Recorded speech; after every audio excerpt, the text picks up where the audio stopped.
Assalamualaikum warahmatullahi wabarakatuh. Perkenalkan, nama saya Balix Elisa Pikan, kelas 3A MIF dengan NIM 320 230 20 21. Prodi Manajemen Informatika, jurusan Manajemen Informatika. Baiklah, di video ini saya akan menjelaskan rancangan pembuatan aplikasi pengelolaan data Kecamatan Gali. Baiklah, di sini saya akan menjelaskan hasil rancangan aplikasi yang telah saya buat, itu aplikasi pengelolaan data Kecamatan Galing. Ini di rancangan from split screen. Tujuannya itu menyambut pengguna dengan tampilan awal yang menarik sebelum memasuki aplikasi utama. Di desain tampilan itu terdapat logo, uh, judul aplikasi, dan desain yang membuat aplikasi. Sebelum itu kita akan merandingkan terlebih dahulu.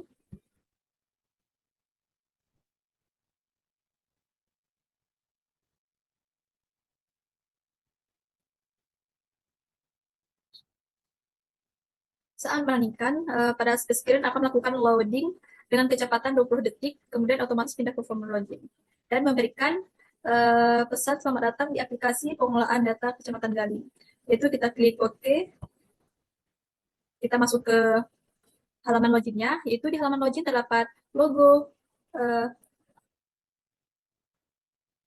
kolom username, kolom password, dan tombol login. Di tombol username yaitu menggunakan toolbox text box untuk memasukkan username-nya. Kolom password itu menggunakan toolbox text box untuk memasukkan kata sandi, dan login menggunakan combo box untuk memproses login yang telah kita input. Itu kita akan masukkan username-nya.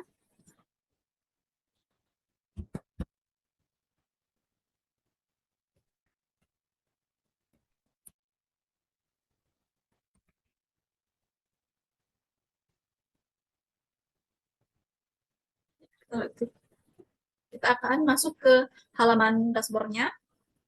Di halaman dashboard terdapat logo, judul aplikasi, tombol profil, tombol latar belakang dan tujuan aplikasi, dan tombol beranda.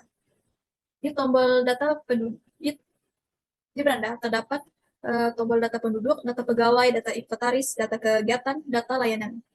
Kita klik data penduduk, yaitu terdapat from data penduduk. Di from data penduduk terdapat kolom input, nomor KTP, nama, alamat, jenis kelamin, usia, dan tombol simpan. Di nomor KTP menggunakan toolbox text box untuk mengisi nomor KTP. Nama yaitu menggunakan text box untuk nama data penduduk, alamat itu menggunakan text box untuk memilih alamat penduduk, jenis kelamin yaitu menggunakan option button untuk memilih jenis kelamin pria atau wanita, usia yaitu menggunakan text box menentukan usia data penduduk, dan nomor simpan itu menyimpan data yang telah kita inputkan di user form data penduduk. Selanjutnya, data pegawai. Kita masuk ke user form data pegawai. Di user form data pegawai terdapat kolom input NIK, nama pegawai, umur, jabatan, status. Di NIK menggunakan toolbox text box untuk nama pegawai. Nama pegawai itu menggunakan text box untuk nama pegawai. Umur itu menggunakan text box untuk umur pegawai. Jabatan itu menentukan atau memilih posisi jabatan pegawai. Status yaitu menggunakan option button, memilih aktif atau non-aktif pegawai, dan tombol simpan untuk menyimpan data yang telah kita inputkan. Selanjutnya, data layanan.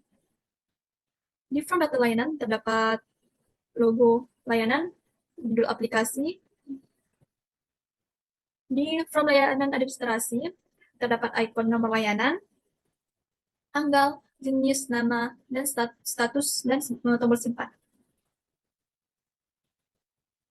Di nomor layanan menggunakan toolbox text box untuk nomor layanan, tanggal itu menggunakan combo box untuk menentukan tanggal, bulan dan tahun layanan pelayan, dan jenis kelamin menggunakan uh, combo box untuk menentukan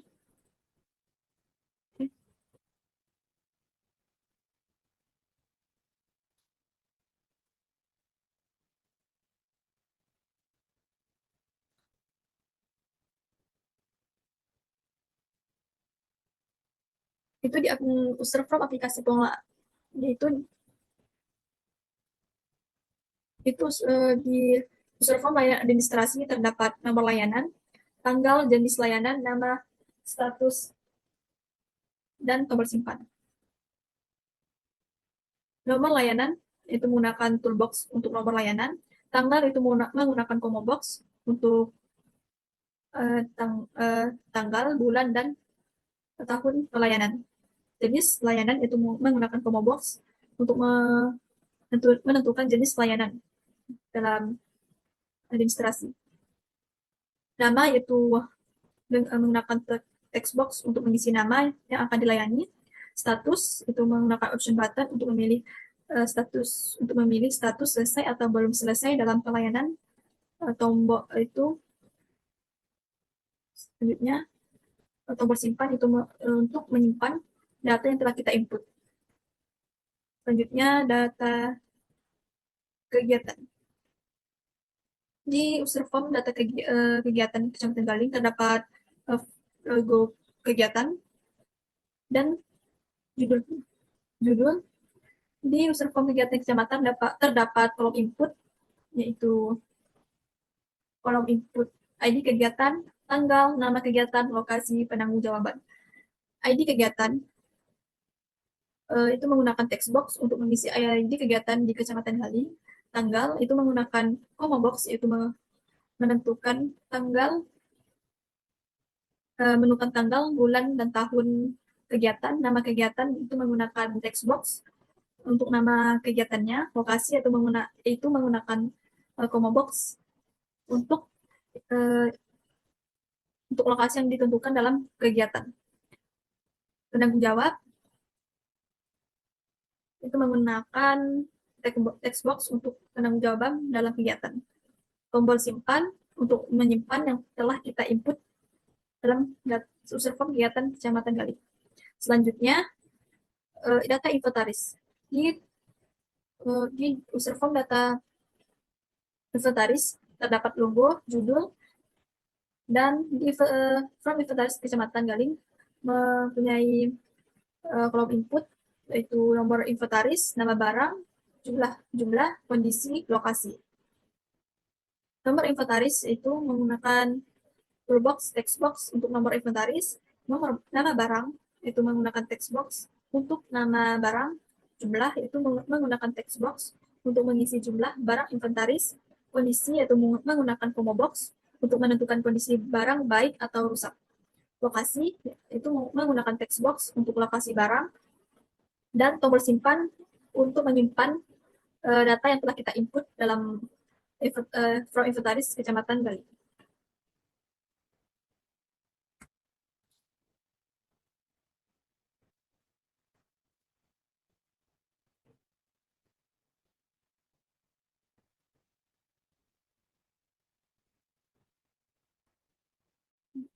Baiklah, inilah tampilan tabel data penduduk, data layanan administrasi di kecamatan, data pegawai di Kecamatan Galing, data inventaris. Baiklah, inilah tampilan tabel data penduduk, data layanan administrasi di kecamatan, data pegawai di Kecamatan Galing, data inventaris. Baiklah, di sini saya akan menampilkan sesuatu data untuk input ini ke tabel, yaitu data penduduk. Saya berikan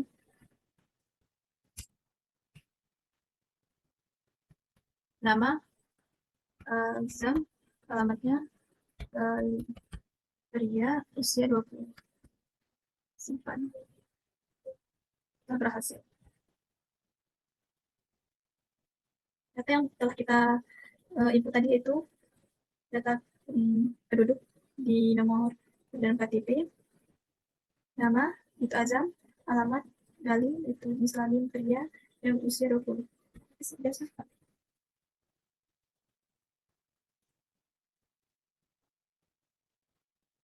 Data yang telah kita inputkan tadi itu data penduduk.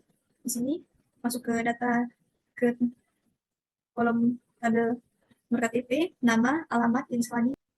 Dari penjelasan penginputan tabel tadi, pergi pula penjelasan aplikasi pengelolaan data di Kecamatan Galing. Sekian penjelasan dari saya. Wassalamualaikum warahmatullahi wabarakatuh.